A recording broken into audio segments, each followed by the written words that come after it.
믿음과 행함과 구원이라는 제목으로 말씀을 나누도록 하겠습니다. 지난 토요일 새벽 대한민국은 뜨거웠지요. 시끄러웠습니다.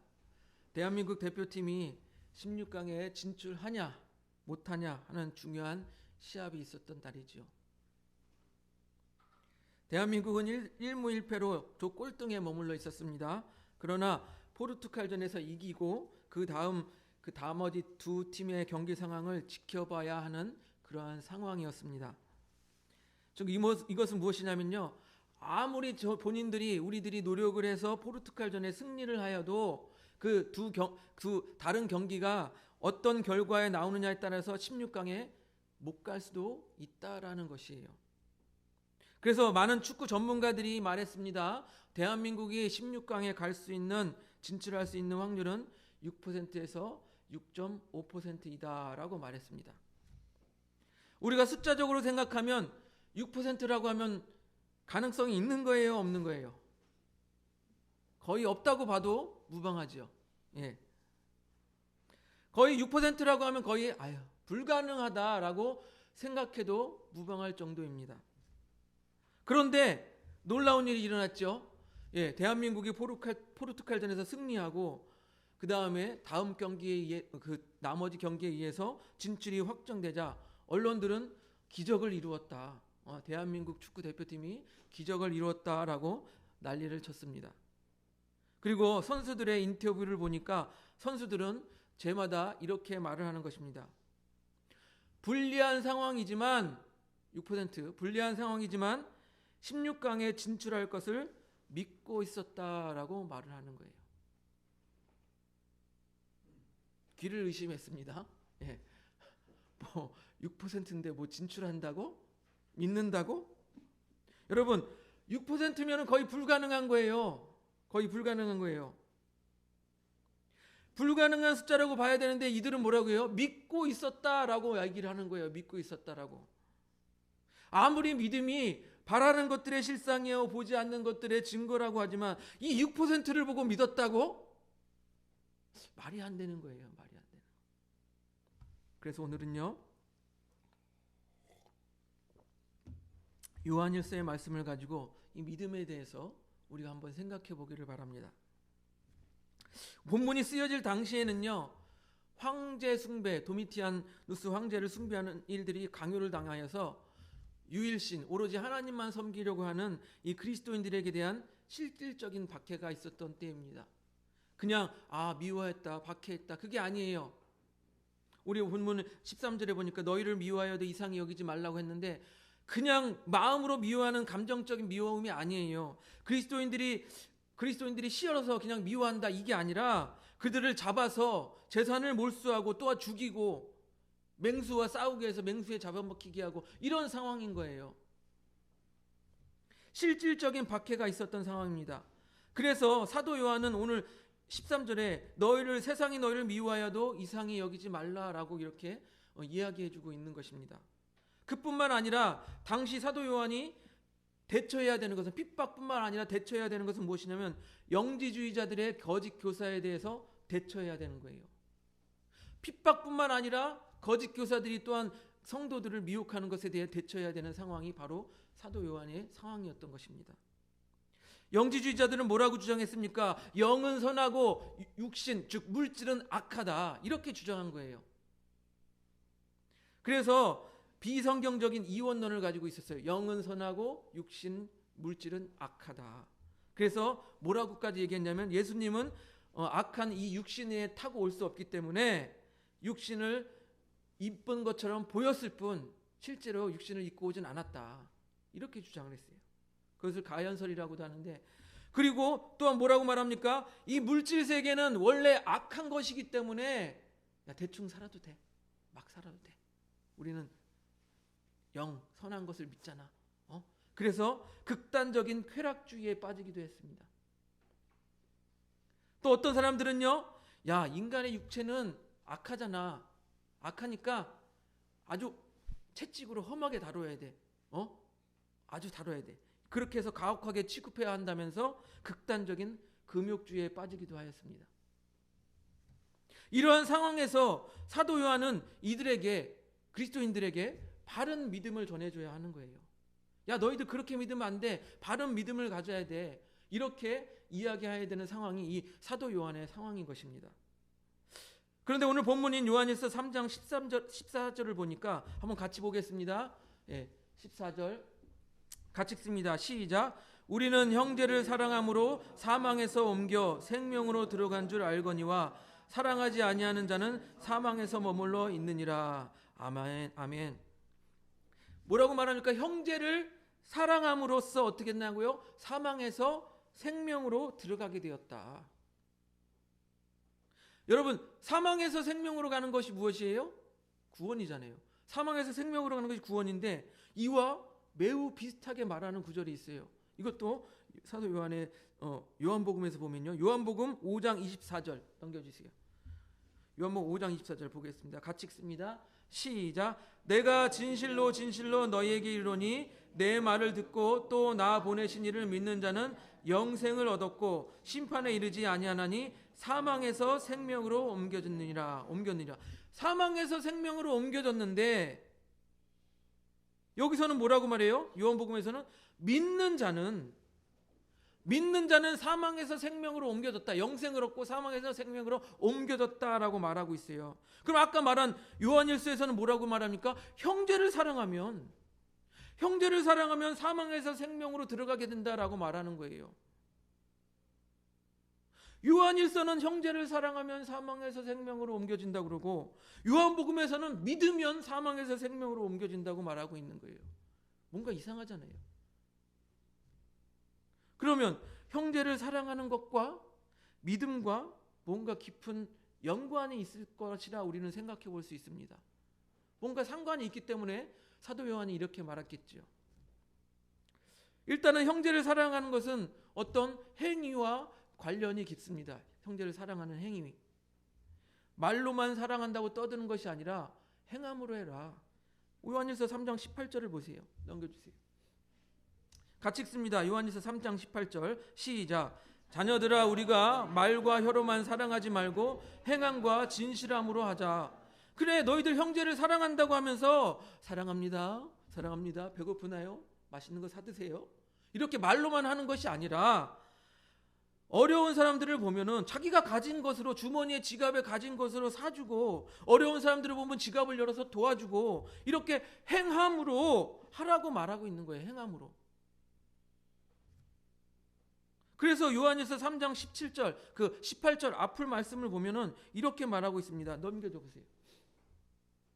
같이 읽습니다. 시작. 누가 이 세상의 재물을 가지고 형제의 궁핍함을 보고도 도와줄 마음을 닫으면 하나님의 사랑이 어찌 그 속에 거하겠느냐.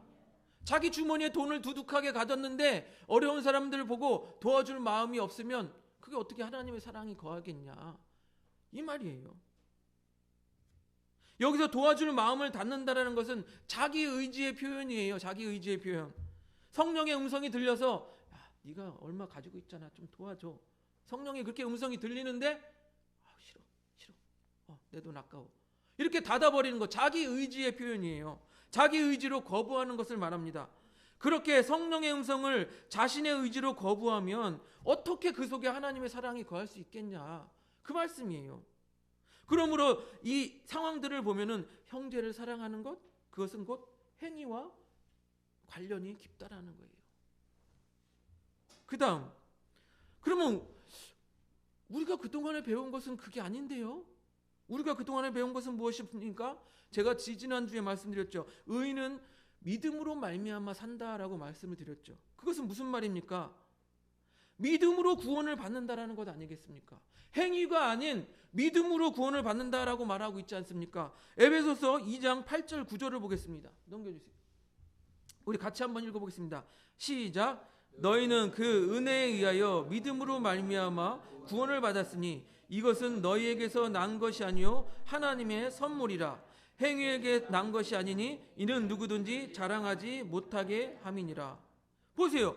우리가 구원받는 것은 너희들의 행위가 아니야. 오직 하나님이 너희를 찾아오셔서 은혜에 의해서 그 다음에 믿음으로 구원을 받는 거야. 이렇게 말하고 있는 것입니다. 야, 너네 행위로 구원받는 것 아니니까 9절에 확실하게 말하고 있지 않습니까? 야, 누구든지 자랑하지 마. 너희 자랑이 아니야. 오로지 하나님의 주권적인 은혜인 거야. 선물인 거야. 이렇게 말하고 있습니다.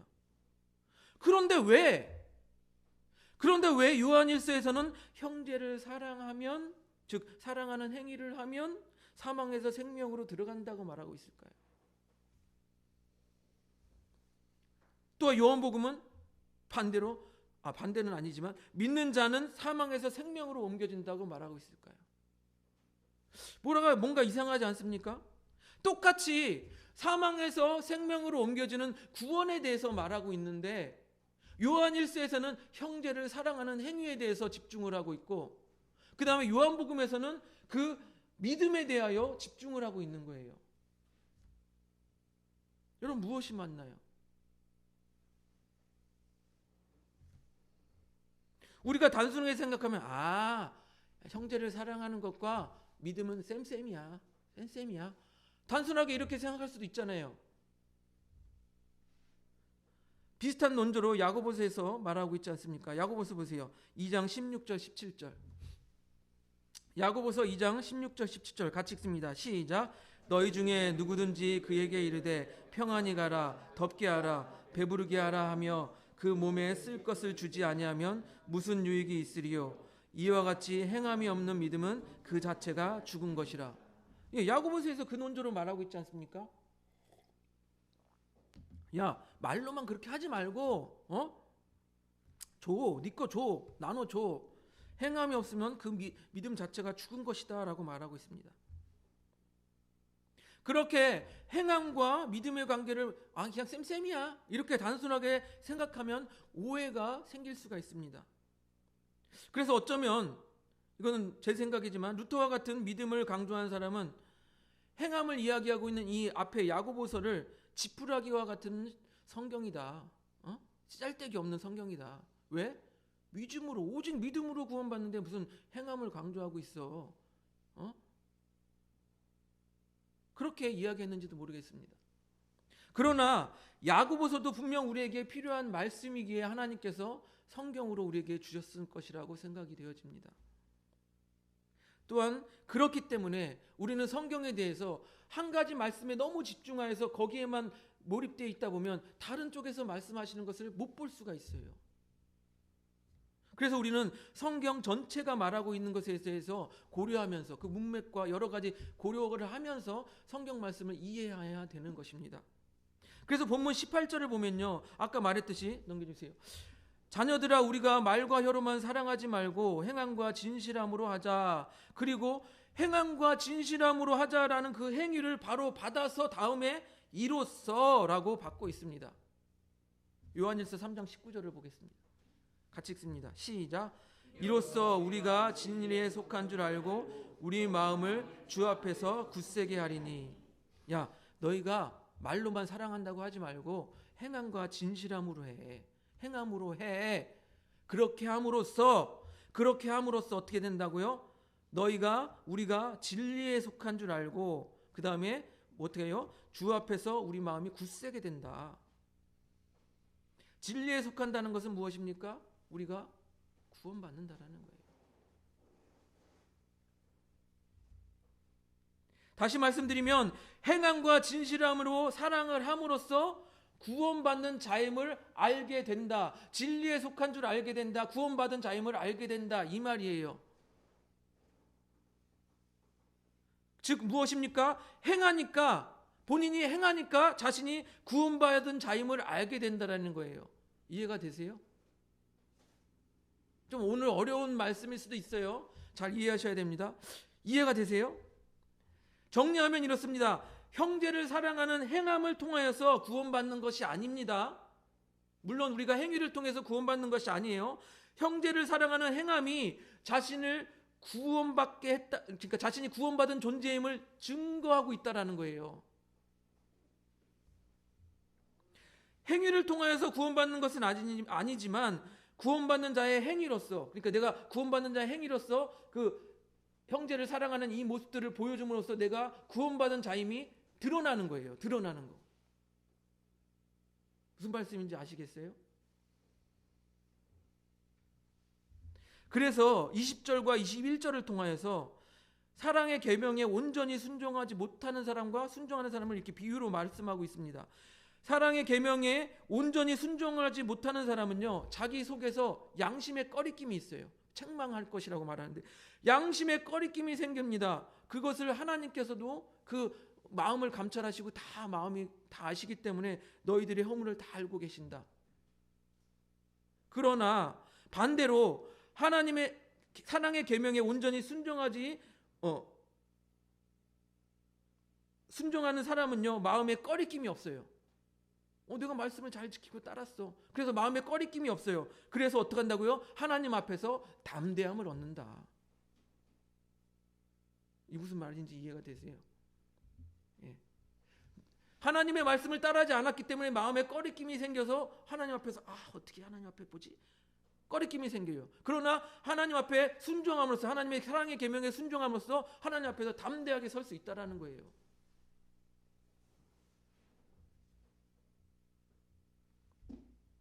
이 말은요, 앞에서 말씀드린 형제를 사랑하는 행함을 통하여서 구원받았다라는 증거가 된다라는 말과 이 맥을 같이 하게 되는 거예요.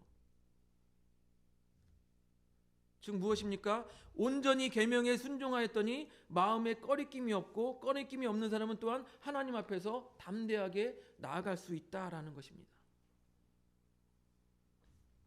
이해가 되십니까? 사랑하는 성도 여러분, 믿음과 행함과 구원의 관계는 무엇일까요? 당시 영지주의자들은요, 당시 영지주의자들의 영향을 받은 그런 사람들과 같이 어떻게 보면 행위는 그건 세상에 속한 거야. 그러면서 극단적인 금욕주의에 빠지거나 아니면 극단적인 쾌락주의에 빠지는 것이 과연 행함과 믿음과 구원의 관계일까요? 오늘 말씀은요, 형제 사랑하기를 진실함으로 행함으로써 그 자신 안에 그 진리가 속한 줄 안다라고 말하고 있습니다. 그것은 무엇입니까? 진실함으로 행함으로써 자신 안에 하나님의 구원, 하나님의 말씀이 있는 줄 안다라는 거예요. 그래서 정리해서 다시 말씀드리면 형제를 사랑하는 행위는 구원의 조건은 아닙니다. 구원의 조건은 아니지만 구원받은 사람의 증거가 될 수 있다라는 거예요. 증거. 왜? 변화했으니까. 새로운 피조물이 되었으니까. 여러분, 월드컵 국가대표팀 선수들이 6%의 확률에도 16강 진출에 대한 믿음을 가지고 경기에 임할 수 있었던 이유가 무엇일까요? 저는 생각해 보니까 국민들이 간절히 16강 진출을 원하고 있었고, 또한 그 국가대표 선수들도 자기들도 간절히 원하였던 것이 16강 진출이에요. 그러니까 모두가 너희들 6%밖에 못 가. 안 돼. 그렇게 얘기할 때도 우리는 16강에 갈 수 있습니다. 라고 믿고 있었던 거예요. 마찬가지로 우리도 우리의 행함으로 완전할 수 없어요. 우리의 행함으로 구원받을 수 없어요. 그럼에도 우리가 그렇게 행하고 그렇게 살아가는 이유가 무엇입니까? 하나님께서 기뻐하시기 때문이에요. 하나님께서 원하시기 때문이에요. 그래서 요한일서 3장 22절은 후반절을 보겠습니다. 이렇게 말하고 있습니다. 넘겨주세요. 빨간 글씨만 보겠습니다. 시작. 우리가 그 계명을 지키고 그 앞에서 기뻐하는 것을 행함이라. 하나님께서 기뻐하시는 것을 행하기 때문이에요. 우리가 하나님의 계명을 지키는 것은요, 구원의 조건은 아니지만 하나님께서 기뻐하시는 것을 행하는 거예요. 그리고 요한일서 3장 23절을 보겠습니다. 다음 절 같이 읽습니다. 시작. 그 계명은 이것이니 곧 그의 아들 예수 그리스도의 이름을 믿고 그가 우리에게 주신 계명대로 서로 사랑할 것이니라. 예. 그리고 무엇이라고요? 그 계명은 우리가 예수님을 믿는 것, 그리고 서로 사랑하는 것이다. 이렇게 말씀하고 있어요. 우리가 행함과 행위에 대한 오해는 무엇에서 비롯되냐면 율법주의와 똑같이 생각해서 율법주의와 똑같은 게 생각하지 마시고 이 행함이라는 것이 무엇이냐? 하나님이 서로 사랑하라고 하셨던 그 계명에 집중하시기 바랍니다. 믿고 그 믿음대로 행하는 것이다. 그렇게 할 때 믿음은 우리의 구원의 조건이 되고 또한 행함은 우리의 구원의 증거가 되는 것입니다. 이와 같이 믿고 행하는 우리 하늘봄교회 성도님들이 되시기를 주님의 이름으로 축복드립니다.